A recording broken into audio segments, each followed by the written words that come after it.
right, how are you? Busy time.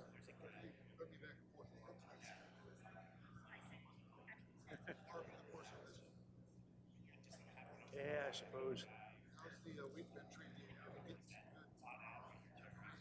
Oh yeah, it's been very good. It's like leaders are here from all over the Army, and it's often difficult to get undivided attention. But here, they're here. They're here for a day or two, and available to chat.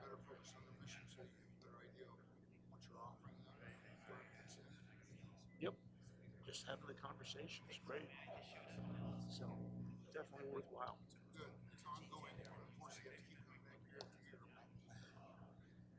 We could do worse. It's a nice place. I live up in Maryland near Aberdeen Proving Ground. So I flew down and yeah, I'll be going back after this. So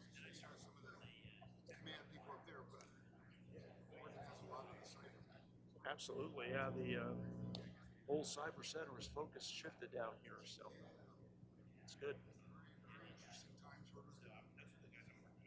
for sure.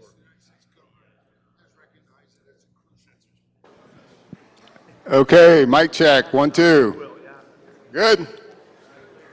Okay, I am assessing the audience right now. And based on the lighting in here, I have an older audience. Based on the feedback I'm getting, and I'm in the club, it's just back here. But it's good to have everybody here. FCA, thanks for inviting PEO IEWS back again. Hopefully we'll move to the other venue someday. But right now, this is the place to be. Thank you again for the invitation to give a mini keynote and panel focused around this portfolio and how it's enabling multi-domain operations. Yesterday, you heard Mr. Mark Kitts, the PEO, participate in the joint PEO panel, if you were in the main conference room yesterday afternoon. And he tried to set expectations here, telling everyone to be prepared for a dad joke from me. How many people heard that? Okay, so I shared that last night with my wife, and I have 8 kids, and they flooded the zone with a whole bunch of stupid jokes. And I'll just tell you, I'll just read exactly what my wife said on the phone. She says, "Oh my Lord, please do not use any of those jokes." Okay, and these are from my adult kids, a lot of them. So I'm going to hold those in reserve. I'll do a pre-check. I'll test the audience very quickly. For all the engineers, the average person is really mean.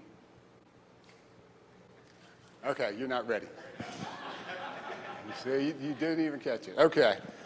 Anyway, today I have the distinct privilege of representing PEO IWS and chairing a panel discussion with 2 of our representatives from our project management shops, 2 representatives from our Army Capability Management Directorates for Electronic Warfare and Cyber, and our director for our, man, I'm having a brain cramp here, for our Integration Directorate, which is 2 years young, just about. I'm going to be the appetizer, and they're going to be the main meal, okay? So I want you to save all the hard questions for them. I'm just going to kind of set the stage, give a little entertainment to you, and get you ready and pumped for the question and answer period. Okay, so I'm going to congratulate our StratCom team, Justine, for teeing up a lot of the prep work and the questions. And she set this working description for today, which is, in great power competition, the need to see across greater distances, shorten the sensor-to-shooter chain, and enhance commander decision-making is critical to multi-domain operations. And our PEO and our project management offices are delivering advanced deep sensing and data analytics capabilities to soldiers every day. And so again, this back-to-back session, the mini address and the panel are going to try to tackle some of that. So in preparation for today, I got to multitask here. Let's test this. Okay, we're good. I said, let's start at the 50,000 foot level. And where our senior Department of Defense leaders take in us, what's important. When you look at the recent testimony from both the Secretary of Defense and the Deputy Secretary of Defense, they listed these priorities, presented that to Congress. And if you read them, every person in this room has some role, most likely, in these priorities.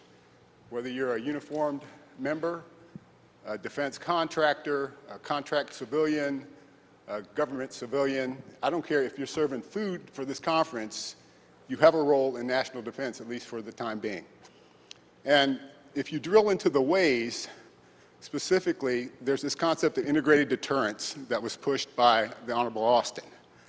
It is a whole-of-government approach. It uses all of the instruments of national power, diplomacy, information, all services in the military, and information. We have to know those other three as a component of the military. And when you read the testimony from the Secretary of the Army, she drilled in on the Army's key component of deterrence being the provision of combat-credible ground forces to combatant commanders. And little old me says, okay, what is my contribution to that with respect to the PEO? And it's that last little piece there under integrated deterrence. Overmatch in key areas like cyber, space, fires, air defense. So that's the sweet spot for us. We are drilled in on sensing capability, analytics, to get after that piece and support those ground forces that are going to go. And we cover the whole continuum of conflict. It's not just armed conflict, it's competition, crisis, and conflict. So that's a heavy lift for a little PEO. And on the bottom there, that last little quote there, I focus your attention on the $276 billion in procurement and RDT&E in the 23 budget submission. That is a huge chunk. That's the largest chunk for that purpose ever. So we have a moral obligation to be good stewards, irrespective of where we sit in this process. I am all for profit making, but I'm also for national security and being a good steward of what the taxpayers are putting forward. So we find the balance to deliver capability. And it's just like in my house, if I text my wife back, we can't buy everything, and we won't. But there's risk for me when we don't do that. Okay. Let me tell you a story very quickly. 4 or 5 weeks ago, I was driving home from Aberdeen Proving Ground. I was tired. My wife calls me and says, "Hey, dear." I said, "What is it, dear?" She said, "Go to Dave's house. We've been invited to dinner." I said, "Okay." I was tired. I really didn't want to go, but I said, "Okay, we'll go." So I divert and go to my friend Dave's house, and I get there, and everyone's sitting at the table, and there's this kid. He looks like he's 12, but he's actually 20, and a young woman with him who's about 18. And they're sitting there at the table. And so we served dinner, and I was late, and I get there, and we start eating. And this young man starts sharing his story with me. Turns out, shortly after the Russian invasion of the Ukraine in February, he got the wild idea that it was his mission in life to go forward and provide humanitarian support. So he jumped on a plane, got into Poland, and then by ground moved into Romania and connected with a nonprofit humanitarian assistance organization. I'll give him a bogus name, call him Caleb, okay? Not his name. So Caleb goes there, 20 years old, looks like he's 12, and is put in charge of convoy operations, resupply into the Ukraine. And I'm not talking like 5 miles in, I'm talking about 500 miles in. Insane. So I stop eating and I begin a 2-hour interrogation of this young man. Because no soldier experience, not much life experience, although he has some credible life experience, actually, I'll share that for later. And this young man goes in and he shares with me all of the discovery learning that he had leading convoys of 4 vans loaded with with supplies, and then transporting people out. So it was both in and out, transporting people, and a whole bunch of near misses and discovery learning with respect to how to do operations. And so, again, for all those combat veterans who've done pre-combat checks, pre-combat inspections, know what a PACE plan is, know what to do, rehearsal drills before and after, none of that was happening with this young man, okay? But he discovered very quickly the importance of PACE. He was reliant on satellite communication capability, cell phone communication capability, satellite imagery, quite frankly. But he also had to use analog capability. So it was very interesting having this conversation with this young man. And it reinforces a lot of what I think my 3 sons who are in uniform are going to encounter in the future potentially. And it's what's happening today for forces on the ground. But anyway, Caleb, as I said, through trial and error, learned about alternate navigation and communications in a contested and congested environment. He saw his GPS service dwindle and then take him to places which made absolutely no sense. He got to see EW in action, quite frankly. He also, though, working with the elements on the ground, saw the importance of mission command and how satellite communications, reliable and layered communications was a game changer for the folks that he was coordinating with and supporting. And the last thing that he shared with me was something I'd seen myself, and it's just the nature of warfare in general. Very lethal, oftentimes indiscriminate, and very costly. And so I see faces in here I know that firsthand, as I did. So I stopped the conversation and I went home and I talked to my wife and ended up bringing him back to my church. About 5 days later, we raised about $4,000, and at the end of the month, he's going back. So I'll give you an update next year on Caleb. Okay, so Caleb saw it, and he kind of sensitized me to the importance of the comms piece. And so when you look at our mission for the PEO, we are focused on delivering capability, again, an action verb, right now that's relevant to soldiers based on the threat and adaptable for the future, okay? And that vision, outpacing the threat with technical excellence, is an imperative. We're never going to get there. And, you know, one of the asks I have for industry is, you know, help us figure out the next thing, the next cutting edge capability. Because the folks in uniform and the DoD civilian folks are just trying to sometimes keep the engine running and the formations formed and moving. And we do need industry to kind of help us see the next thing. But that bottom bumper sticker, talk about ensuring our soldiers have a decisive edge. We don't want them showing up to a gunfight with a knife. We really want to have it the other way around, every single time. So how are we doing that? We've got within our program executive office 7 project management offices that cover a whole range of sensor capability to support several different functions. That includes, and I'll just stick to my notes so I don't get in trouble. We enable intelligence, surveillance, and reconnaissance, electronic warfare, cyber, positioning, navigation and timing, base defense, and aircraft survivability. So a bucket load of data coming from a bucket load of disparate sources that are all dependent on a secure, reliable, what? Network to transport and move that. And we also need to be, we can't move it all and we shouldn't move it all. I was having a conversation a little while ago about one of those There I Was. So there I was back in, 1996 for 8 months at Fort Hood working on a thing called Division 21. And the big idea then was we're going to be able to fight battles on the SIGINT side without internals and only with emitter mapping. Think about that today. How would that be if we just mapped emitters in Ukraine and thought we were going to be able to understand? Well, we could get there, but we need the compute power to filter out, the millions of irrelevant comms and emissions to get after the things that are important. So that's just one of the challenges that we're facing today. So we didn't see that, 20 some odd years ago, but it's here today.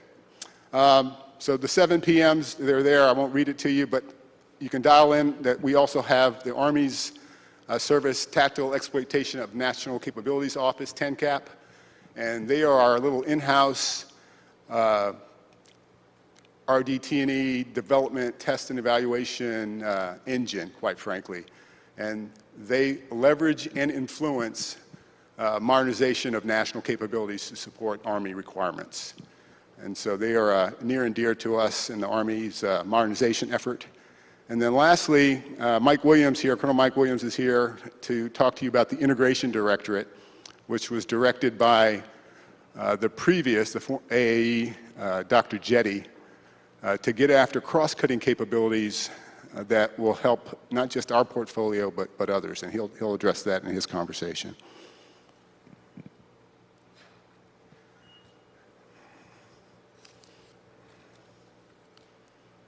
So our multi-domain operations concept describes how we fight by continuously converging effects across all domains to create and exploit relative advantages over the adversary. So you heard General Gervais, again, comment on General Fogarty's introduction of information advantage last year. We are part of that. And giving relevant or relative advantages is something we have to do across all 4 of those domains: cyber, terrestrial, aerial, and space. And there's some heavy lifts in each of those pillars there. In processing, again, you heard Mr. Kitts talk about huge amounts of heterogeneous sensor data, okay, that we've got to handle. We've got to be able to catalog that, to process that data, to sift through it, and to do sense making of that very rapidly to enable some very quick timelines. Another story, a few weeks ago I was invited to a demonstration of some sensor capability that we've been working on for about, well, I won't even say the timeline because people will know what it is, but for a good number of years. And this capability has been integrated into one of our major platforms that's going to be in production. So I had the opportunity to sit in the gunner seat, in the TC seat of a vehicle that had the old capability compared to the new capability. The old capability had a different type of sensor package. The upgraded vehicle had a newer sensor package enabled by AI that fused together the best of multiple sensors. And honestly, the difference between the view, and we talked about eliminating cognitive burden and load on soldiers, was self-evident when you went from one vehicle to the next. And I was thinking to myself, my little lieutenant, Harrison Mixon, who's a tanker, would immediately get it.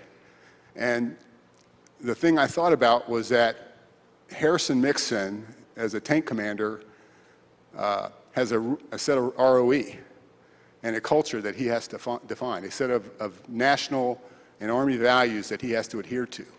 So he is not going to send a round downrange without a certain level of confidence and identification. Now, go to the Ukraine, I said that oftentimes the violence is indiscriminate. We don't have that luxury, oftentimes, as soldiers. So when seconds matter, I want that exquisite capability so I can make a decision before my adversary and kill them, or conversely, not launch the round and not be on the Wall Street Journal or the Washington Post the next day.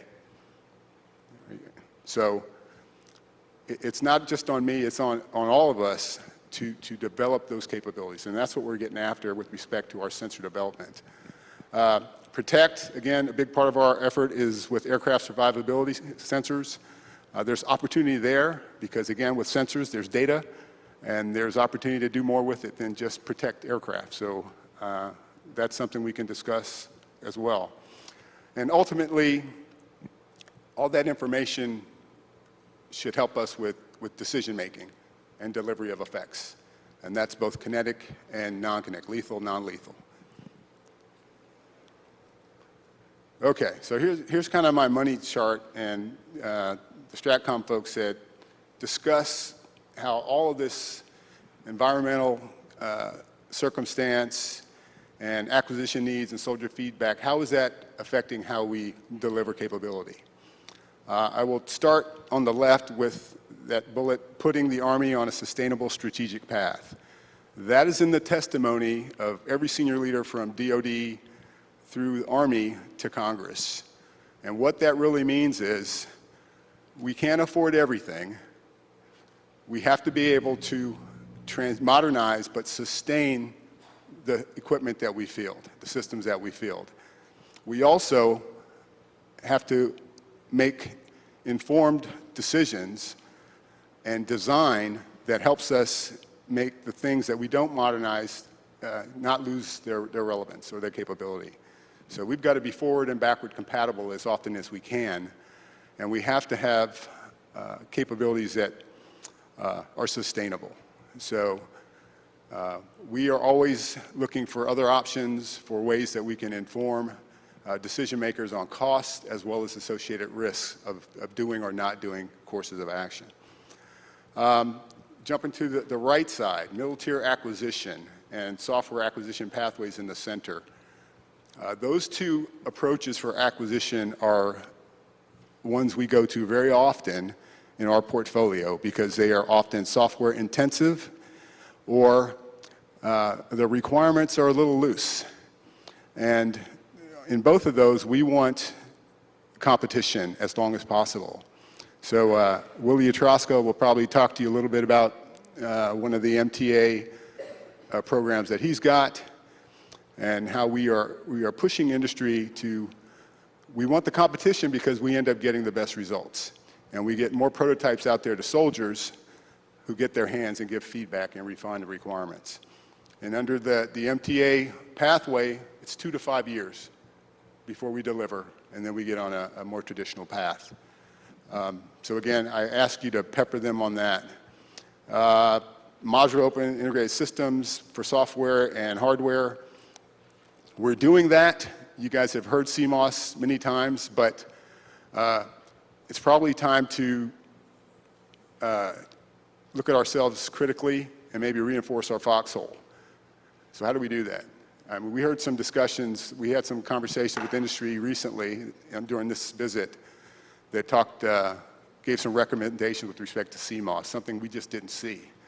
So I encourage industry partners to come into the open integration lab that we have at Aberdeen, meet with our systems engineers. If you've got new ideas, new prototype things, you can bring them into that lab without risk of compromise of your intellectual property or proprietary information.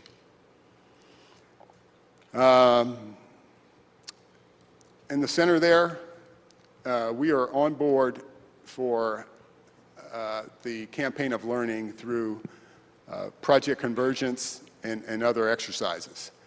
And so industry, you know, there's usually opportunities there, but you got to get in line soon. If you haven't done that, I would encourage you to reach out to Army Futures Command for that. But we as the PEO leverage those events because they're learning events. And soldier touch points are so critical. Everyone's heard that. I don't think I need to tell you. But we never get it right the first time. And because the enemy keeps changing, we need soldier touch points and experimentation to really refine not just the requirements, but our operational concepts, our TTP, our ConOps and ConEps.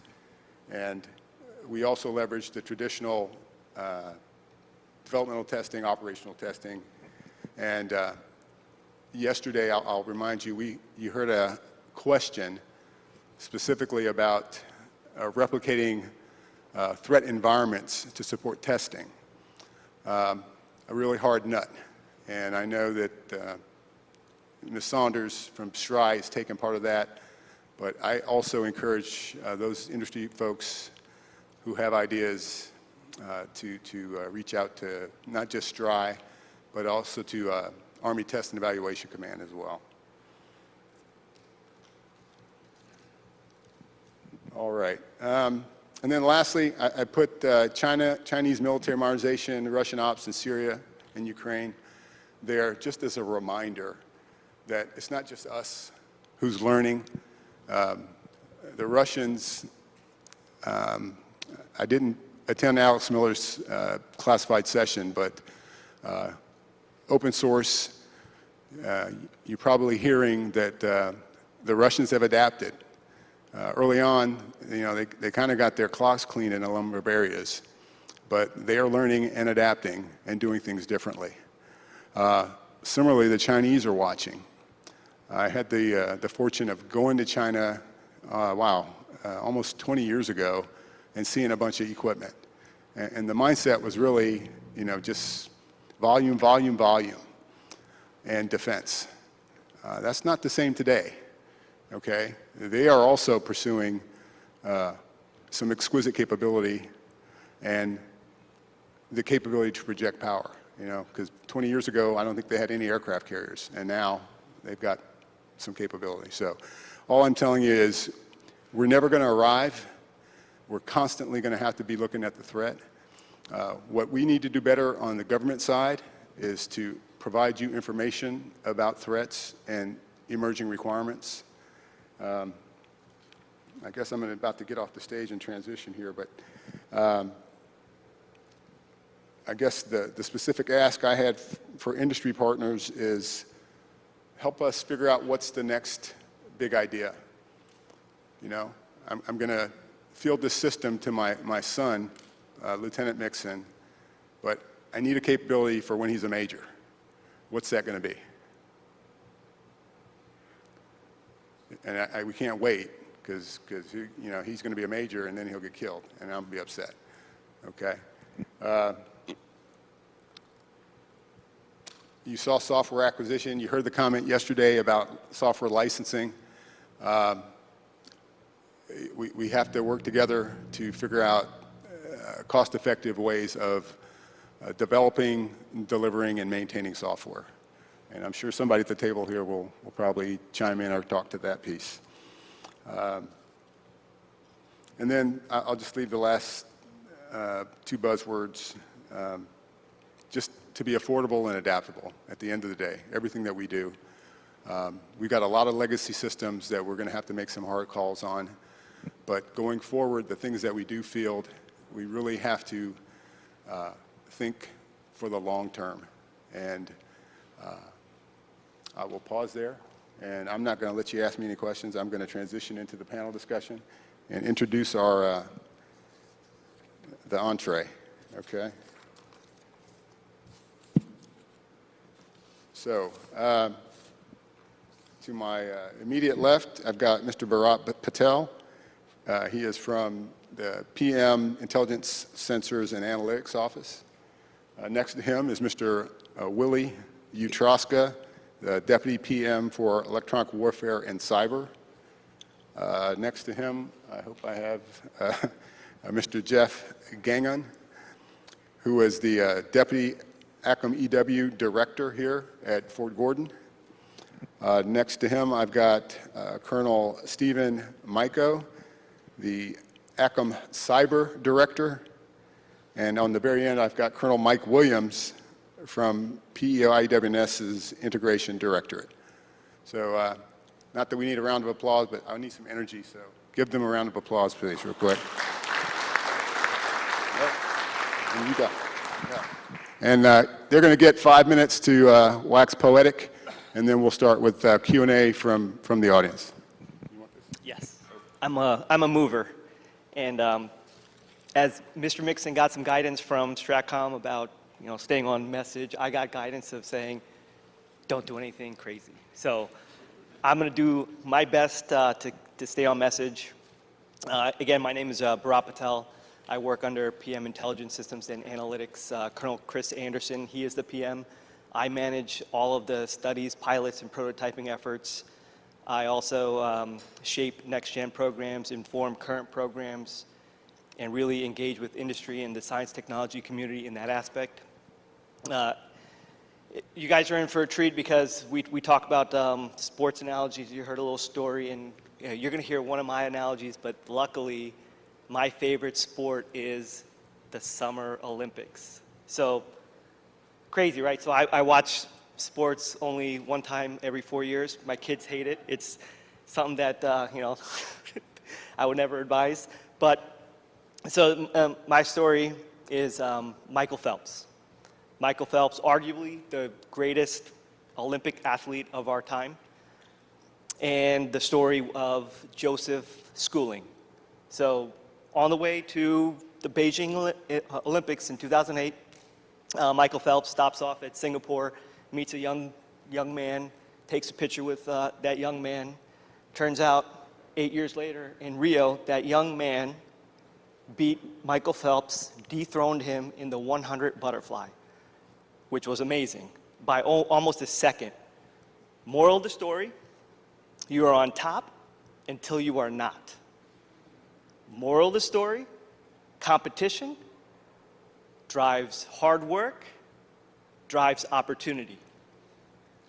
So that's what we do in the PM. We create opportunities for industry to compete in our acquisition process. So how we have done that currently, we've, as part of the pivot towards modernization, so for those maybe not aware, PM D6A changed its name to PM Intelligence Systems and Analytics as we shifted to modernization. We started with Capability Drop 1. Capability Drop 1 was targeted for the tactical battalion level all-source capability. We had a competition. We awarded it. It's fully fielded. Soldiers want more. So although it's fully fielded, now we're going back and trying to get some additional funding to provide more kit for this. Capability Drop 2. At the enterprise level, again, had a competition. We awarded it, and now it's currently being integrated into the cloud environment and is getting ready to go through ATEC testing. It took a lot to get us there, and we still have a lot to learn, but we're learning about the cloud, we're learning about integrations, we're learning about data source, and it's one of those things that we'll continue to learn and inform the community.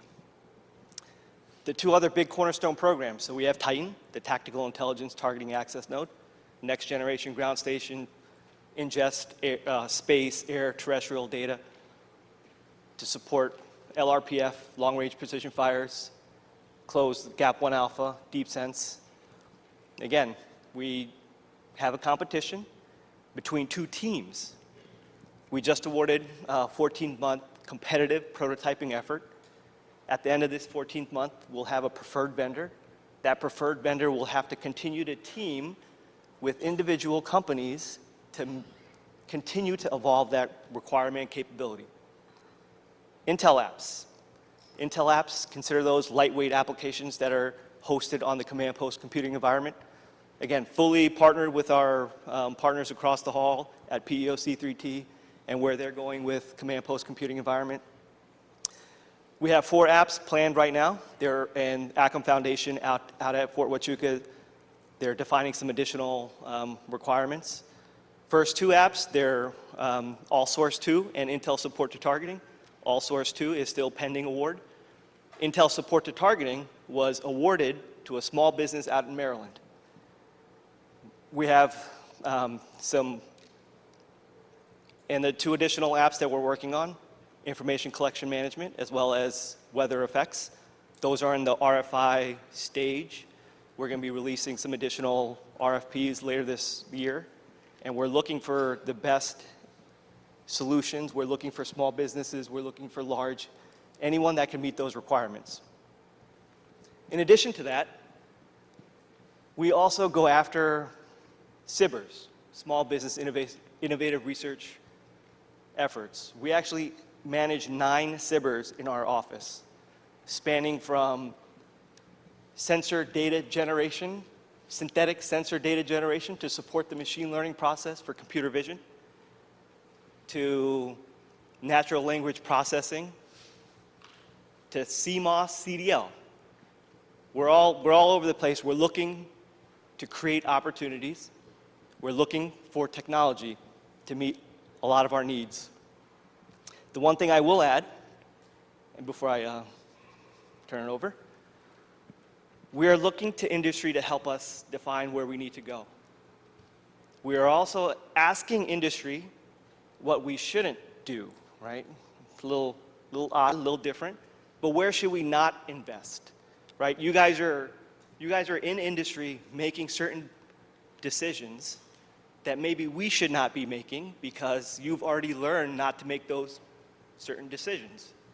So before we go down a long acquisition path, maybe there's an exchange of information about how we should be thinking about things by the way that you have learned in your process. All right, that's all I got. And then I am here all day. Good afternoon. So I want to make 3 points first, and then I'll get into an update of the portfolio. So point number one, it's a challenging and complex time for us. If you look at it from an EW modernization or even EW and cyber, we're trying to, at the same time, develop force structure, develop doctrine, develop training, and then, oh, by the way, we're trying to develop systems to address all that. So it's complex. That's why we need your help. Second point, we have an integrated panel here. If we don't have integrated requirements, we'll be challenged to deliver integrated capabilities. So that's on our side. We have ACOM EW, we have ACOM Cyber. Our other ACOM Intel sensors couldn't make it, but integrated EW, SIGINT, and Cyber, we're all attached at the hip. We need industry to do that as well. So company X that has business unit A, B, and C, look across your business units, because one business unit may be doing something that another business unit hasn't, but can address our requirements. And then point number 3, if you haven't read it yet, I have the FY23 strategic guidance for PM, EW, and C. Have a few books up here. At the end of the conference, you can, or the panel, you can come down and get that and take that. It has an update of all our programs as of July. It also has a contract opportunity that I'll go over as well in the update. And it also has technology needs, what we need industry to look at, what we want you to focus your IRAD on as well. So I'll go into quickly update 5 programs for the panel here, or for the audience. First one I'm going to do, I'll start with software, electronic warfare planning and management tool. When I spoke last year, we were just going into our IoT&E. And I'm here to say we had a successful IoT&E with DOT&E oversight. Not a, that's a challenging effort. I know ISNA knows what DOT&E oversight is when you look at D6A and other programs across the PEO. Just last month, our PEO, Mr. Kitts, gave us a favorable full deployment decision, so we're ready to go. The software is ready to go. The plan is to now look at updating all our ONS units, about 27 of them, and then in FY24 start Compo 1. One of the opportunities is the EWPMT pre-planned product improvement and logistics, fielding, and training. So that's what we're going to need you to help. Again, we're a software-only program. We don't procure hardware, and we need some innovative ways and creative ways of getting the software out there through Compo 1. We have a requirement for Compo 1, 2, and 3, but our focus now will be Compo 1 in FY24. If the Army decides to help us accelerate that, we will, but that's an opportunity that will be coming out for award in fourth quarter of FY23. Next update I'll give you is our terrestrial layer system. I'll start with Brigade Combat Team, TLS-BCT. Last time I spoke, we were just completing the competitive prototyping. Since then, we've awarded a contract to a vendor to do the production for, or the manufacturing proof of concept for TLS-BCT for the Stryker. We'll do the AMP-V, and then the Army has yet to determine what the IBCT platform will be. With that said, we're moving forward to accelerate the man-pack or the dismountable version of that capability for TLS-BCT. It is currently on contract to do that. Again, part of this using adaptive frameworks, which is, and then something else, another point I forgot to bring up. If you haven't read it, the AAE published ASAULT Strategy, Developing and Delivering Army of 2030. You know, that's the guidance we have from the PEO perspective on how to deliver those capabilities. And again, it aligns with the new acquisition framework, software acquisition pathways, using middle tier acquisition, rapid prototyping that we're leveraging, using OTAs, you know, non-traditional contracts, non-traditional vendors to get to, you know, to solve our problems. And then again, partnering across the industry enterprise as well as the government enterprise. So TLS-BCT is in their manufacturing concept, proof of concept. And then after that, they will go into production and start their fielding. Our first unit equipped, or our first unit issued, will be an end of FY23. Now, TLS-EAB was a concept last year, successful AROC. We just awarded went through white paper reviews with, I think, five vendors, and we down selected to 2 vendors. So we just awarded this month 2 competitive prototyping OTAs, and we'll start that process. I also want to mention, when we did our competitive prototyping with TLS-BCT, we did it during COVID. And both, again, industry partnering, both teams did a great job within a year, delivering prototypes, getting them assessed, and then, you know, awarding to 1 vendor. We'll use the same methodology with TLS-EAB. We'll also use some of the S&T efforts that are out there. Folks have heard of Honey Badger, Teespring, Picket Line. OSD has a program called THEA. We're going to leverage that in prototyping and in order for us to get, you know, to solve the problem for echelons above brigade. So those systems will be for the division, the corps, and your multi-domain task force. So BCT addresses our brigade combat team echelon, and then EAB addresses the other 3 within the force structure. Like I said, awarded this month. They'll go through their 12 to 18 month prototyping, and then we'll select a vendor and use that same methodology. Third program I want to update you on is MFU Air Large.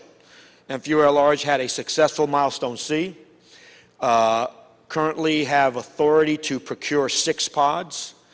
With that said, we're going back to the Army to make sure we procure the requisite pods to meet MDO or meet the Army 2030. Again, we've had challenges with that program. Here's another thing we need help with.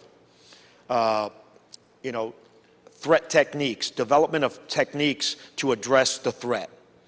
So, and those techniques need to be across the spectrum. You know, what techniques we develop for MFU we should be able to use them for TLS, BCT, and EAB, and vice versa. A repository or what I call a playbook of techniques that the commander could use, whether they're using, using both platforms together, air and ground platforms, to address a threat. So we need support for that. That's part of our technology needs if you look in our strategic guidance. But MFU Air Large will do a soldier touch point in January, and then in path to a limited user test, and then IOT&E with for MFU Air Large. Now, currently, and then maybe ACMEW will get an update, the initial requirement was for the pod to be on a Gray Eagle. That requirement is being updated to be agnostic. We've flown it on a Gray Eagle, we've flown it on an MC-12, and again, depending on what echelon those pods are required, there may be other platforms. But from our perspective, if you have a platform that can support a little bit less than 300 pounds, has power and a comms link, you can use that pod. CMOS compliant, again, we spoke about CMOS, open systems architecture. We want to continue that approach, not only in hardware, but as Bharat, within Bharat mentioned, software too. Adaptable software frameworks, open modular software frameworks that we could use as well. The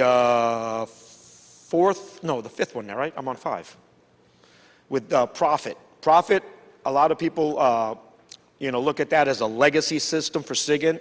It was built for the coin fight, but we've since modernized the Profit. So we're modernizing Profit to look at MDO.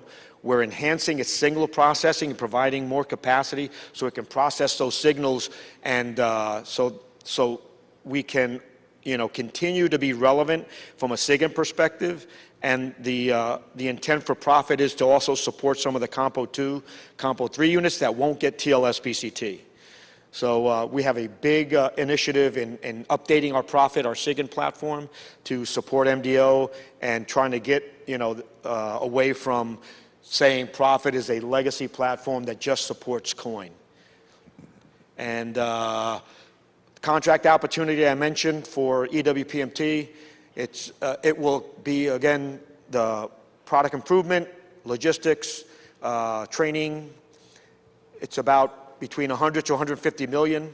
And after completing market research, we've determined that that contract will go out on RS3. So if you're on the RS3 vehicle, you should be seeing draft RFPs in the next quarter or so for that contract.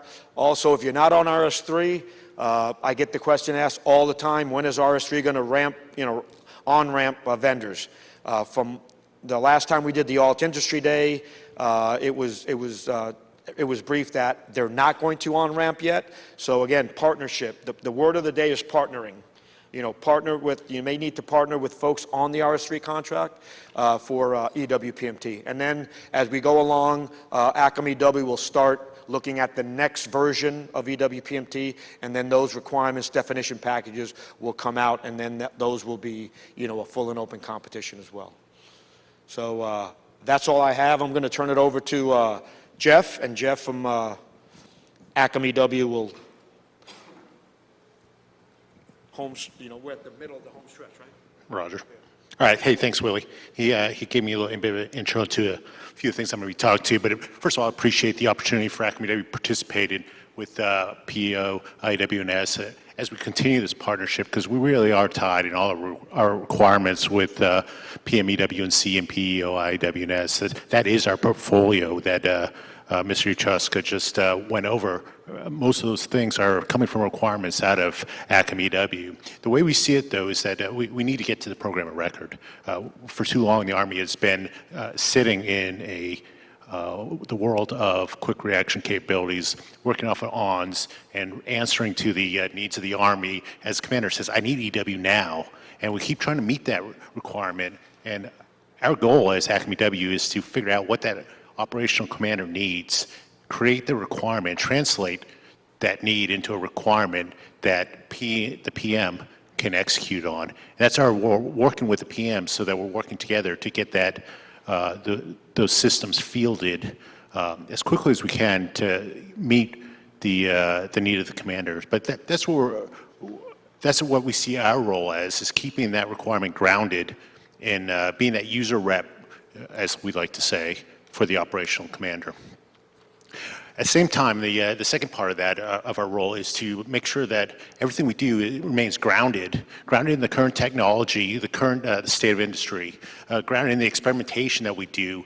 We actively participate in experiments throughout the year, whether it's with Futures Command, sister services, or we go out and see what just experiments within industry and science and technology, things that are going on down the road at GTRI, things that are going on down here in the Innovation Lab at the Georgia Cyber Center. See what's going on and keeping it grounded into in reality, and also not holding ourselves back, meeting what our true potential is, and getting the best out of what's out there for EW. So we get the best out to our soldiers in the most rapid fashion that we can. So yes, it's good that we get the quick reaction capabilities out because we want to get that to the soldier. But at the same time, we got to continue to shape those requirements and make sure that we're sending the right list of things that we need developed to the program manager. And lastly, on how we see ourselves is the way we measure ourselves. We measure ourselves by not just the EW piece, and how great our EW equipment is, but we measure ourselves and what is that contribution to the Army. How do we help the Army in its mission? Because if we have the best EW equipment in the world and it doesn't help the Army, then where are we going? So that's how we measure ourselves. What is our contribution to the Army, and what is our contribution to the Joint Force? So, because the Army has a higher mission of participating in the joint world and working as one team, in the America's fight to win the war. So that's how we have to measure ourselves. So, are we representing the commander? Are we tracking industry, working with the PM, and measure ourselves appropriately? So that's how we see ourselves as an acronym. So I just wanted to start with that to get where we are with our missions, what we're trying to accomplish. So unfortunately, we have a great team up here that helps us get to that. And I think we are moving that.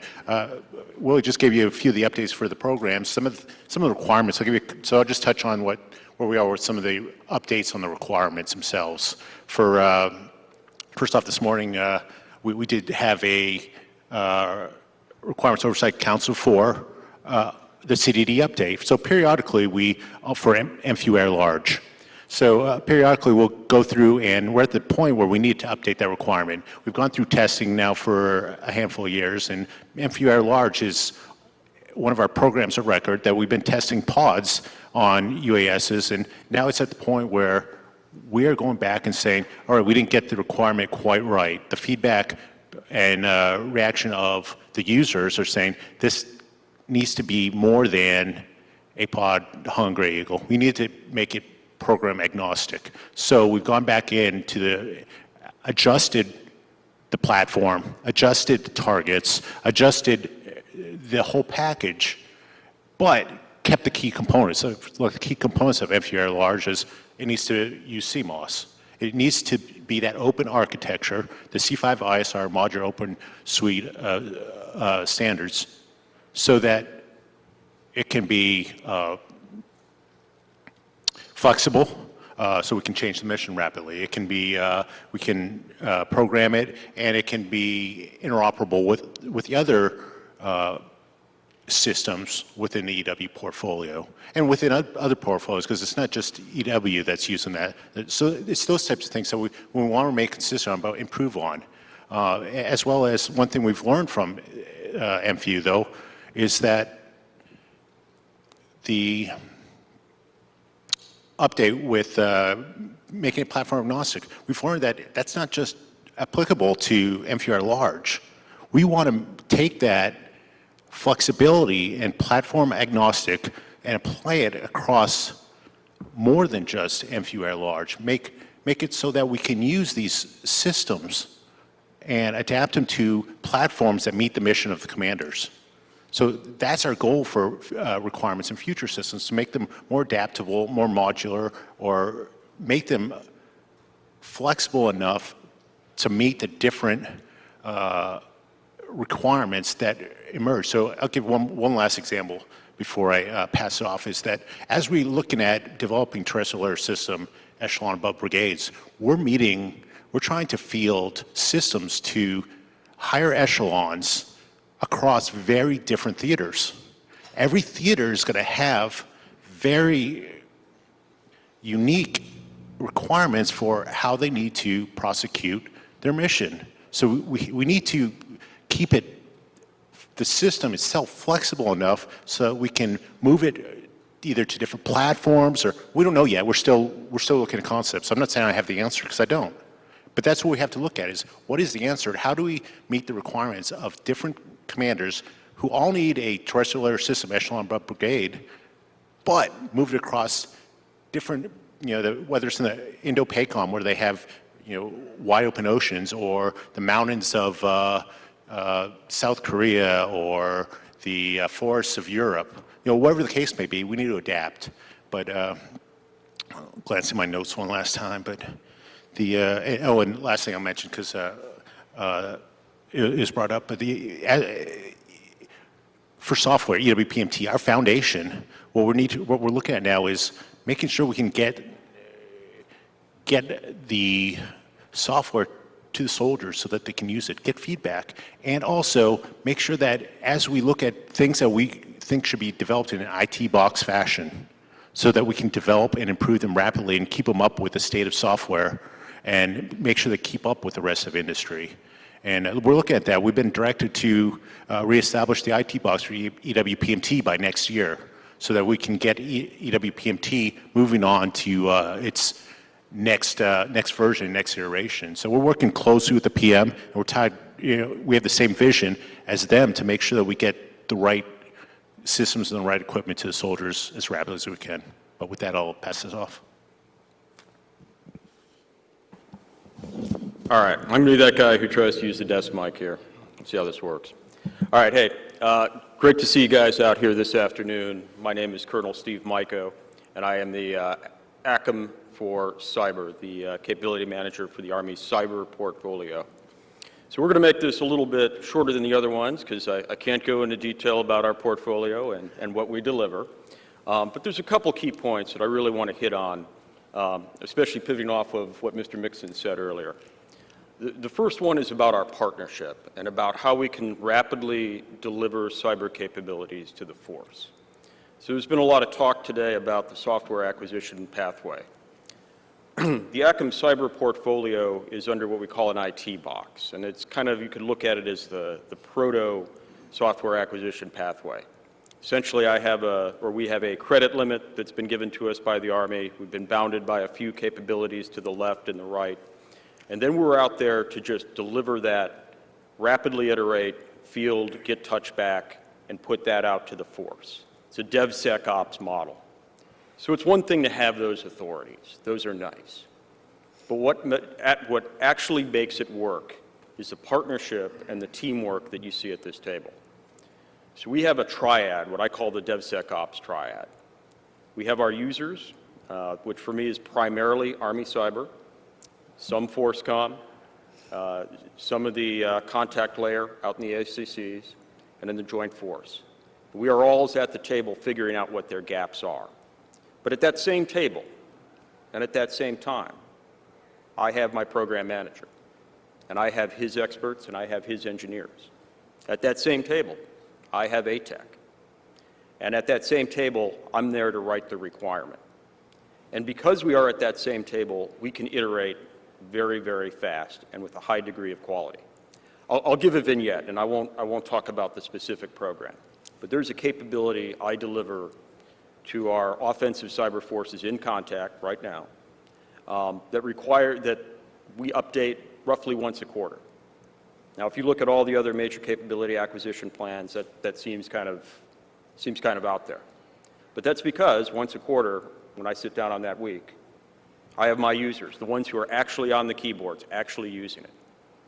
I have my customer, our cyber leadership that supplies the strategic guidance and vision for that organization. I have my PM, the engineer, and the acquisition folks under there, and ATEC, and we sit down and we can figure that out. And I can get that requirement signed in about 30 days. And oh, by the way, about 60 days later from that, I'm delivering, if not sooner. So that is the power of the partnership between the PMs, the requirement managers, and the actual users, our requirement owners. I'll talk a little bit also about some of the future gaps or future capabilities and gaps as I see it, and where it really does play into kind of that first slide that Mr. Mixon brought up. So one of the things that we look at now as we look at the future of multi-domain operations is it will be a data-intensive fight. We need all sorts of data. We need targeting data, we need intel data, we even need logistics data. How do I get that data And then how do I get it to where we do our compute and storage, our analytics, our artificial intelligence and machine learning without bogging down the network? It comes back to the network again. So one of the things we look at is how do I collect at that edge, but process what I need to centrally back in Sanctuary or in the cloud. Notice I didn't say all of the data. The relevant data that I need to provide that insight and then push it down. Distributed queries. So that's one bit. We talk a lot about, and we've talked about artificial intelligence and machine learning, clearly the way forward. Having data is great, but if you can't derive insights from it much faster than human analysts can process, it's not useful. So that kind of gives us a conundrum, right? Lots of data, lots of analytics, lots of compute and storage. That goes against what we're trying to do in our tactical forces, which is make our command posts lighter, to live off the land, to not have to drag that stack of servers out to your organization, and then to have to maintain it while you're conducting operations. So one of the things we look at now is how do I move that heavy analytics that we do, the heavy compute and storage, out to the cloud, out to Sanctuary, but then conversely, what do I keep as that edge computing requirement? And how can I make that data in between something that's not going to bog down the network? And then finally, we talked a lot about CMOS, right? And I think from an ACM cyber perspective, this really kind of gets at the heart of where we're going. We in the Army have the tendency to look for an end-to-end capability. Give me a turnkey solution that will have this effect on this target. Give me a turnkey analytic that will provide this result. And we buy them frequently. As I look at it now, I think the way forward, now that our force is invested in its human capital, the Army has come out with the 17 Delta developer and the 170 Delta warrant officer developer. Our signal force of the future is investing heavily in their 26 Bravos in data management. How do I buy capabilities like software-defined radio code or radio cards and modular code that I can then hand over to those developers who are in contact, who know the requirement on any given day, any different phase, better than we do, and enable them to react at the speed of contact? So those are kind of my insights on the future. I told you I would keep it brief, and I will hand over to Integration Branch. Hey, good afternoon. I'm Colonel Mike Williams. I'm the Integration Directorate for Mr. Kitts. I'll be quick because I kind of find these venues it's more valuable to hear the questions to help kind of clarify the problem sets that we've described for you here. I do have one admin note. Willie said he'll sign as many of those books as you guys want before you head off. Last year's ones we found on eBay, and the price is only going up, so make sure you swing on by.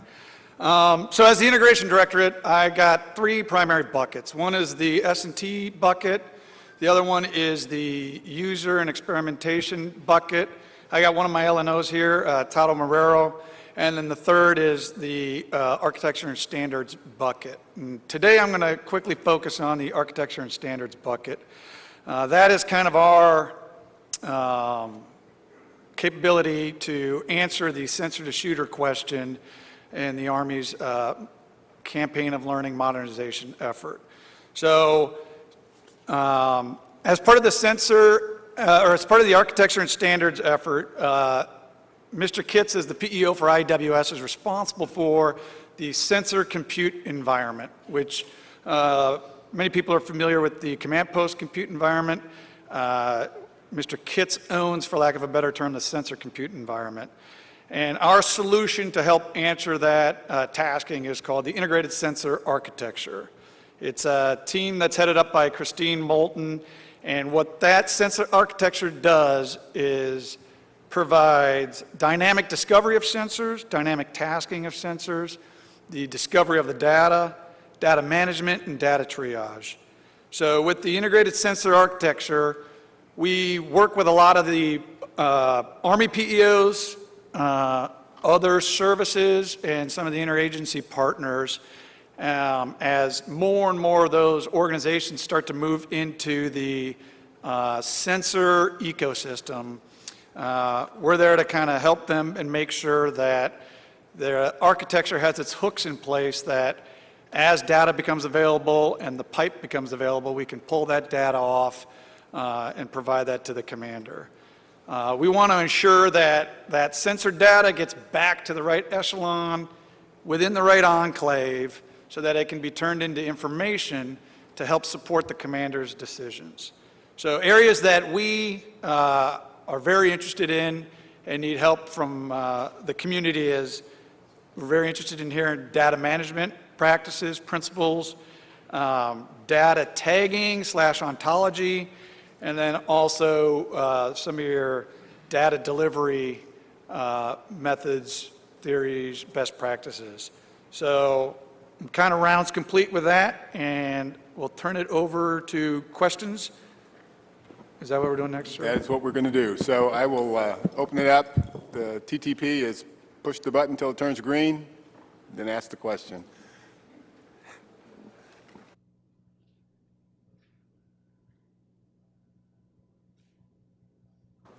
All right, I'm going to push the button and ask the question.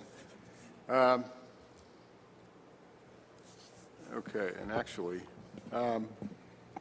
Utroska, you talked the longest. I did? You did. And Because Colonel Williams said if I did talk the longest, he would have done it. but please, what you didn't cover were you talked about a lot of programs and where they were, but I want you to address kind of the other opportunities to on-ramp onto these existing programs for industry, and where do you see those? Well, I think we've heard a lot here from, my initial thoughts, and we've heard a lot here through the conference. We want to make sure we're not just modernizing EW, it's integrated EW, SIGINT, and cyber. And you were looking at autonomous sensors, we're looking at obfuscation, and the development and implementation of AI and machine learning to support the decision making.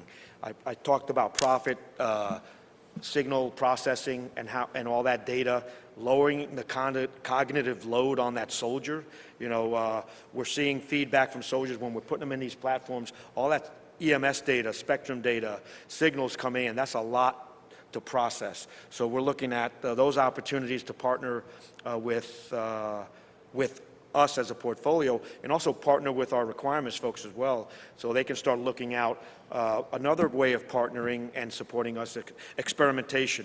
They host many experiments here. CyberQuest is one, where industry comes in.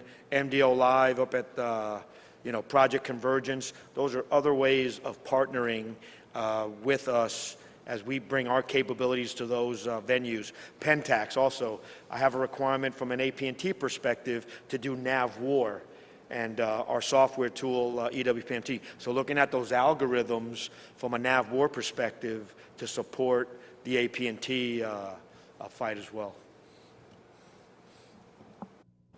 Okay, you said the algorithm AI word.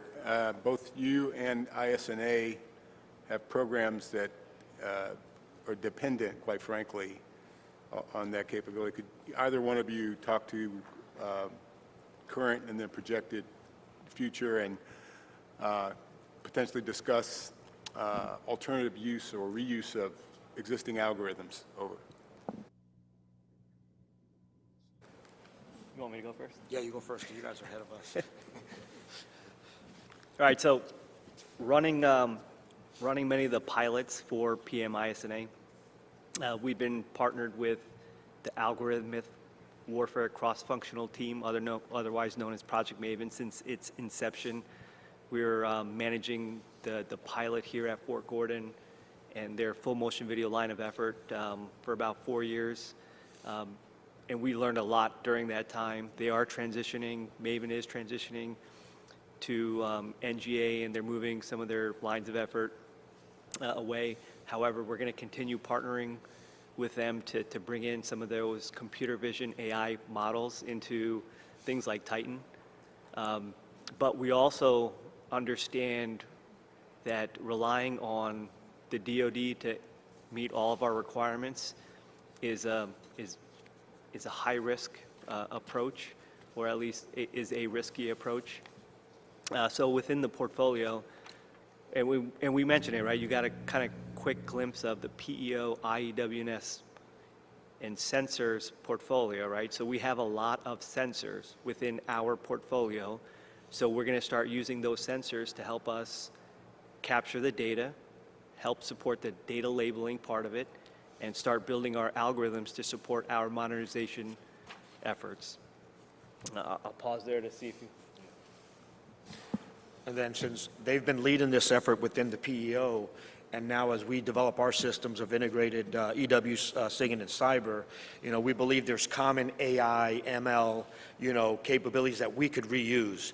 The same way with techniques, as we want to provide an effect on the enemy or using a technique, whether it's an EW effect or a cyber effect, we're developing our platforms to do RF delivery of those cyber effects, RF delivery of EW. But again, we need that AI to help us, to determine that. So we believe there's going to be some type of oversight of an AI where other PMs, so we don't have PMs and ACMs doing AI things and duplicating efforts, and the same thing with industry, us setting the standard, here are the standards we require, here are the specifications, so you can help us and deliver those type of algorithms to support our missions, which are not the same, but there's some common threads that we could leverage from each other, and then we can tailor certain things to meet our mission set.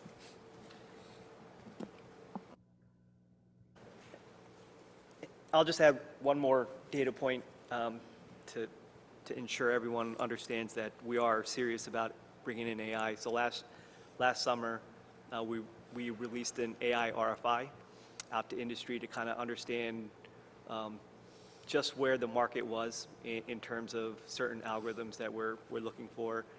And that's, RFI is just step one in a process of starting a new kind of effort. I think in the next 12 to 24 months, there's probably going to be some additional prototyping that happens, followed by potential future AI contracting activities out to industry. So I think this is definitely a very exciting time for the PEO portfolio.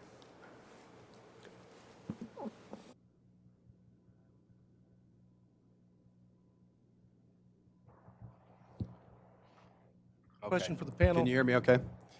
You described your challenges of kind of building the airplane in flight for EW capabilities in the Army, doctrine training, and then organizations, and then capabilities. Is there, specific to EW systems, is there any collaboration or you're getting with the Navy or the Marine Corps? Are there areas there where you're leveraging across services gains that they're making or you're making? Over.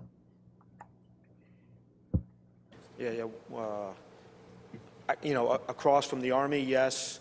Across services, yes, also. While the Army has their CFTs up at the OSD level, they stood up an electromagnetic spectrum management CFT from an EMSO perspective to look across services. Also, if you've heard electromagnetic battle management, DIS is the lead for that. We want them to set their standard from an architecture perspective, so then services can plug in those touch points at the data architecture perspective. So DISA has that lead, and the guidance will come down to the services. We believe that EWPMT is our EMBM solution, and then as DISA and OSD put out the requirements, we will then tailor, based on the next version. And Acme, if you want to expound on that. Sure. I think we are doing that. I think we are leveraging the other services.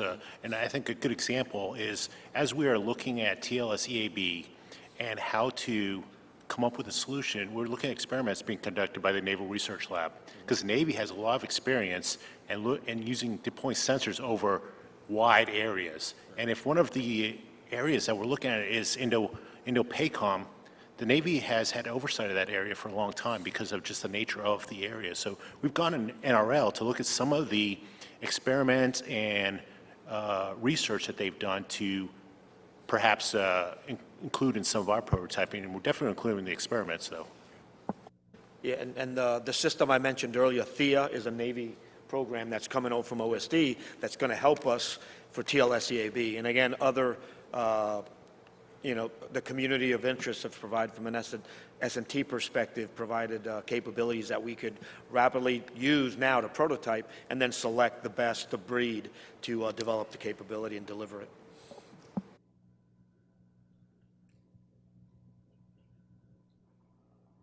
I don't know if this would be, can you hear me? Or maybe I need to get, I've got a green light here. So. Can you hear me down there?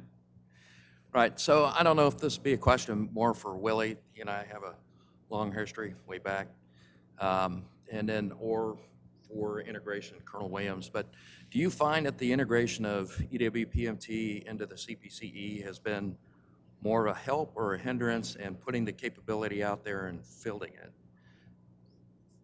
Being that I've worked in this EW and cyber stuff since 2008, now I'm doing mission command. I'm really curious how you guys, what your perspective is on that. Well, I wouldn't say hindrance. I would say that, I think EWPMT, when the requirement was written, was one of the first systems that had the requirement to reside in the command post computing environment. Other systems had to migrate. Now, so the challenge there is a system going to a computing environment that we don't own. So again, it takes a lot of collaboration working with Mission Command to get that, and then synchronizing our schedules to deliver. So I believe the command post computing environment had 3 ways of integrating. You could be a VM on their server infrastructure, you can have data at rest, or you can be a fully integrated app on the server infrastructure. Again, the timing between EWPMT and CPC initially wasn't synchronized, so we were prepared to be a VM on the infrastructure, or if the infrastructure or the version is not available, we then have to go back to the Army and say, we may need to procure a hosting solution in the interim until we align our efforts with CPC. So I wouldn't say more of a hindrance. It just comes back to my question, my comment before. If we're going to, we need integrated requirements to deliver integrated capabilities. And if we don't have those integrated requirements, we'll be challenged. I just think this is a challenge that we can overcome. Not a technical challenge in most cases, but again, as we're moving to the data fabric and unified network, that's helping us. And we've aligned our systems, EWPMT specifically, with CS23 and CS25. So the infrastructure that will be fielded with CS23 and CS25 will help us get to where we need to be from residing on the command post computing environment. I don't know. I know you guys have a...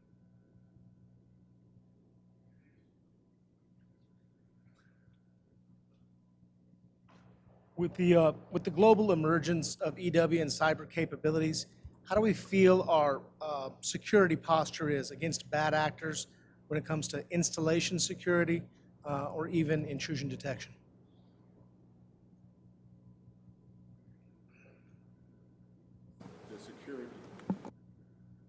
I'll ask you just to repeat one more time in a big boy voice. Sure. Sorry about that. I have. So with the cyber capabilities that are available, current and emerging, how do we feel our security posture is against bad actors as far as our installation security goes, or even intrusion detection? Do we feel like we're being targeted? And I mean, we know we are, but what's our path forward? Yeah, so that's a good question. So I don't want to talk too much into the realm of DODIN operations and cybersecurity. Clearly, as the DoD, we have a huge surface area, and there's nothing is good enough. But let me talk a little bit about defensive cyber operations and where we go for that. So we have a fairly robust portfolio on that. We have maneuver platforms that we can send out to isolated networks. We have garrison capabilities, and we do have it on the tactical as well. And then a series of different apps that we can run on that to secure those. But I think we're at an inflection point on the network right now. One, we're moving to unified network operations, and that in many ways will make our job easier. but we're also moving to some of the other technologies that we haven't done before. So zero trust architecture is one, and moving to the cloud is another. So if I was to project what our roadmap forward on that would be, first I would go back to my comment on data. So how do I collect data throughout the enterprise network? Not just what you would have on your post-campus station, but some of these disparate networks as well, tactical as well. How do I provide those analytics at the lowest level possible, but then how up at our cyber or up at US Cybercom do I use a big data platform? And you heard today when General Barrett talked about the importance of a big data platform. How do I do that compute and storage there where I can deliver that insight and then tip and cue my defensive forces?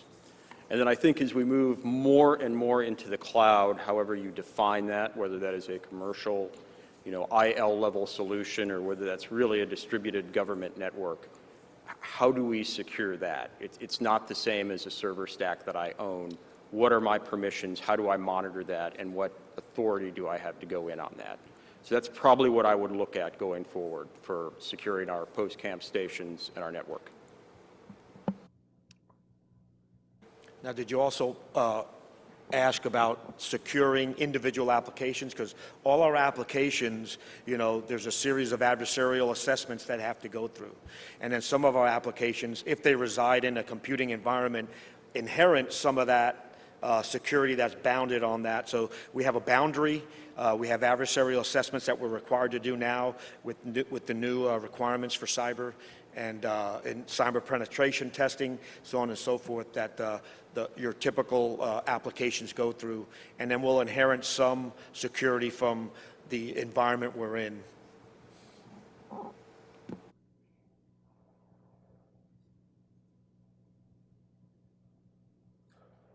Can you hear me okay? All right, thank you. In regards to Mr. Mixon's earlier mention of EW training capabilities, who do we expect is going to be responsible for writing those operational needs statements? Would it be a FORCECOM unit? Have you received any of those? Did they go to the PEOs through IAWNS or did they go to PEO STRI? And then also, has there been an RFI or a source assault posted for any of these electronic warfare training capabilities? Okay, what I think I heard was with respect to the ask for assistance with replicating threat environments, who is the requirement owner, drafter? And then the second part was, should you dial in on PEO STRI or some other entity? Check or hold? Check. And then also, have you received anything and published any RFIs or source assault to that effect yet? Have we received any RFIs? So have you published any RFIs? Published any So to the last question, to my knowledge, we have not. We had a big love fest a few weeks ago called the Force Integration Review Board. It is chaired by the CGs from the Cyber Center of Excellence and the Intel Center of Excellence, as well as PEO IWNS, and then a whole host of stakeholders within the community with the stated purpose of really integrating across DOTL and PFP. And one of the very lively discussion topics was this hole in our swing of being able to sufficiently replicate threat environments for testing. And so so we are going to get after it. I think we're going to have some follow-up conversations to get after where's the right place for writing that requirement. It won't be one entity. It'll be a scrum. There'll be input from a number of folks because it's not just this portfolio. It's multiple portfolios that are going to be impacted by this piece. And Willie, what else would you say? Yeah, and as a result of the FIRB, we had a discussion in-person meeting last Wednesday with PEO STRI and the TISMO.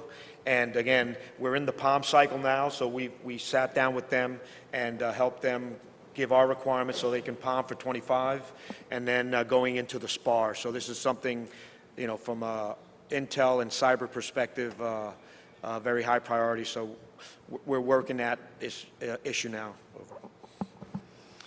And I believe Vanguard 22 was an effort to start to figure out what's in the realm of possible from an emitter standpoint run out at EPG out at Fort Huachuca too.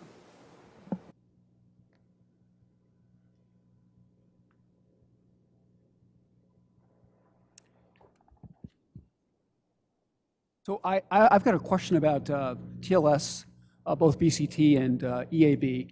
As many of us know who have had any MI background in the room, there was a lot of issues and concerns expressed by the MI community and by the acquisition community for Title 10 vice Title 50. I wanted to know if the PEO and the PM EW&C is satisfied with the resolution of Title 50 and Title 10 issues for TLS and for other programs like TLS for efficiencies and for delivering the requisite intelligence on the battlefield. Over.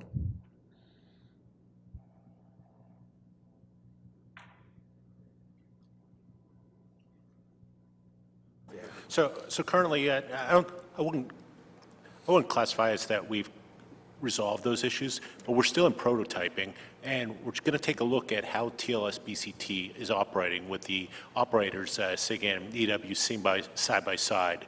So it's been designed so, in theory, it should work, and it's policy that might be a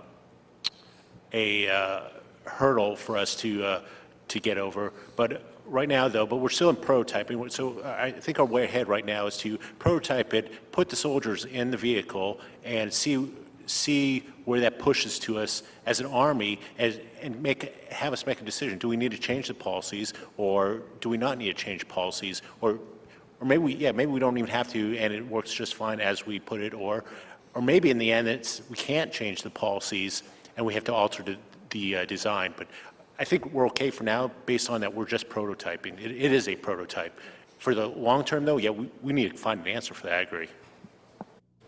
And like you said, again, since we're prototyping, we're looking at different configurations of how in the platform, whether they're integrated together or integrated separately on different platforms, but again, integrated with the software framework and the communications architecture.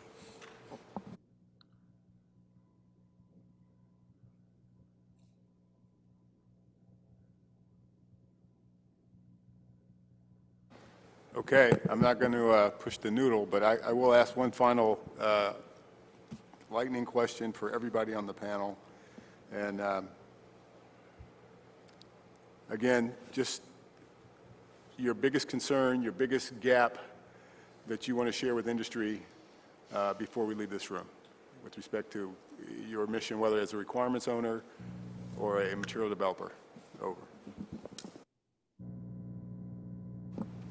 Down the line? Okay, so I would say some of our biggest challenges are with the requirement process and understanding what the soldier actually needs in a future fight. Right now, I think we're getting a lot of feedback that's geared towards how they currently want to fight, not how they're going to fight. But I think what's going to help us is through a lot of these prototyping efforts and getting into real world exercises and events, getting that feedback and really driving some of the decisions, the technical decisions there. But again, just the initial trying to get the Army to decide on a requirement itself, and supported by a .mlpf, supported by ConOps, supported by TTPs, it's been a challenge. I would say continued open systems approach and architecture, looking at, again, CMOS, Photon software framework, modular open code, also allowing us to leverage IP. Not saying we need to buy all of your IP, but it needs to be smart IP. What is it that the Army needs, and what is it that you're willing to provide, and then that middle ground, so we're not, we can mitigate obsolescence, we can maintain relevancy, and we can pace the threat, because from an EW and cyber perspective, very fluid, and, we have to try to continue to pace the threat in this operating environment. I'm going to jump on top of what you said, and just, there was a term thrown out, research shaping. And I hadn't heard it previously, but it's really kind of pointing toward using CRADAs and communicating not just with the PEOs, but also with our brothers in DevCom, C5ISR. So again, back to being good stewards of resources. We don't waste your time doing research that's not going to be fruitful. Conversely, you guys aren't, we're not spending money on things that we don't need as well. So back online. Okay, I'll answer this twofold. The first thing, I think one of our biggest challenges across the board in the Army is that is making sure that the capability development process outpaces the changing environment and the changing threats. So that's a challenge for us sometimes to make sure that what we are writing, by the time it's written and a solution comes out, that it's taking 5-10 years. For example, EWPMT, that requirement was first came out in 2013, and here's 2022, and we're just now fielding it. So is it still the right piece of equipment? So that's a challenge, and fortunately, we're looking at IT box for EWPMT, so we'll be able to update it, but it's a challenge keeping up with the external threat. The second way I'll answer that question is some of the current challenges in EW that need requirements is that I think our challenge right now, the requirements that the emerging requirements, one that's being addressed this afternoon, we're getting permission to write a requirement for the modular EMS system, which is the current lessons learned shows that using the EMS is dangerous in warfare. So how do we have big talks and CPs and communications and networks of communications across the Army and survive contact? So what we're looking at is how creating requirements that enable our force to to hide in the EMS, emitters that create distractions, decoys, or raising the noise level in the EMS so that we can operate in the EMS and survive first contact. So I think that's 2 ways I'll answer that. All right, I love that question, and it gave me a pause to think about it while you guys were talking about the dynamic environment that we're in right now. I think the biggest challenge we have is that in the space of about 7 or 8 years, we've moved from a heavily coin-centric environment where great power competition was on the horizon, but it wasn't there, to where we are today, which is large-scale ground combat, and the fact that there are really 2 wars. The first war for information, where we place ourselves at a decided advantage or disadvantage, for the second one, which is kinetic. As I look at cyber capabilities, the question, the challenge is, what can cyber provide in that first war that no one else can, or that we can do better than anyone else? And then the same challenge for the second war when we go kinetic. What can cyber do that none of the other capabilities, and the Army's throwing a lot, DoD is throwing a lot at capabilities, that we can do better than anyone else, or that we're the only one that can? And I think that's the way forward.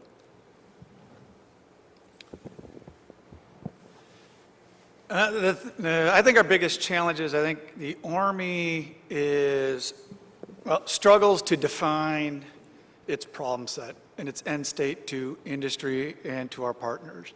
And too many times we choke innovation and choke research because we think a solution is the end state. It's just a way to get there. So I think we as an Army have to do a better job of describing the end state we want to achieve. Now, if we do that with ALMI, that's fine, but that's a solution to get to an end state. And I think too many times we pre-decide and steer our research and industry partners down a pathway that may not be the most viable and efficient way. So it shouldn't take these types of forums for us to explain our problem sets and end states that we want to achieve with industry. So that's what I think is our biggest problem. People struggle to figure out what the Army's actually trying to do.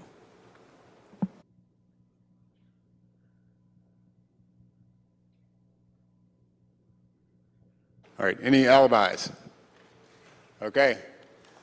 I appreciate your time and attention and the opportunity to kind of share and talk about our portfolio. I will leave you with one final dad joke before you leave, okay? All right, please don't, it's not for me, This is from some kids. Uh, Why is it impossible to hear a pterodactyl use the bathroom? The P is silent.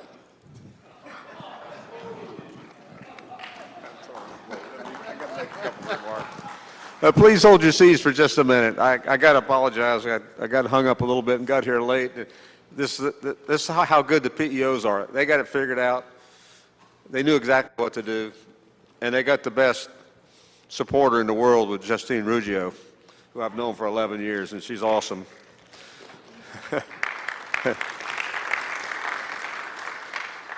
She gave up on C3T and had to come this direction. I know she's happy about that. But in any case, Mr.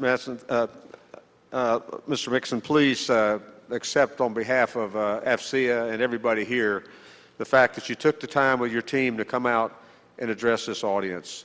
We feel within the AFCEA community that this is one great way to do the touch point. You come to them instead of you coming to them coming to you, because they can't get into your office. They can't beat down your door. We do problem statements. We've done these now for about 7 or 8 years. I would hope that you would see some of those problem statements, because solutions are being presented by industry, and they're being presented on the exhibit floor this week for this session. They're available to you. All you need to do is let me know if you need them, if you hadn't seen them, and we'll get them to you. We had 2 classified sessions today, actually. They were both focused on what's going on in Europe. I'll just leave it there.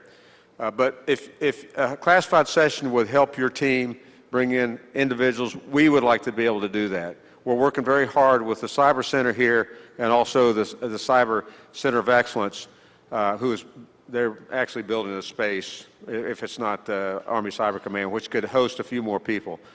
We can accommodate up to about 30 people right now, and that's probably about the right size of the group that you'd want anyhow. So keep that in mind. If you like this format, let us know. If we can change this format, let us know.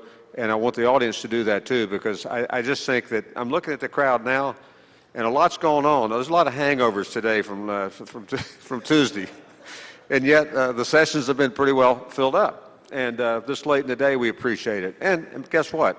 There's a women's panel reception that starts in a few minutes and runs till 6:30, so you're welcome to walk straight down the Riverwalk right into the reception after you're done. Let me tell you just a little bit about tomorrow. At 8 o'clock, there's an intel session in the keynote area, unclassified version of what's taking place in the Ukraine-Russia environment. At 9:30, essentially it'll run till 11, is a PEO stride. They'll start out with a keynote and follow up with a panel just like this today. And then our wrap-up will be 12:30 to 1:15 with General Morrison. I'm sure you want to hear General Morrison, the Army G6. And in between, starting today and actually through the rest of the week, there's a G6 conference that some of you may be aware of. Unfortunately, most of us are not invited to that. There is a reception Thursday afternoon, though, if you stick around, that everybody's invited to that's still here. And then there's a signal ball Friday night, so if you really get motivated and you want to spend the night Friday, I'm sure they could sell some tickets to you. You can come see me, because I'll be around through Saturday morning. But once again, thank you very much for being here today, and I really appreciate everybody being here for this week. And be safe and enjoy the rest of your session here. Thank you.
officers.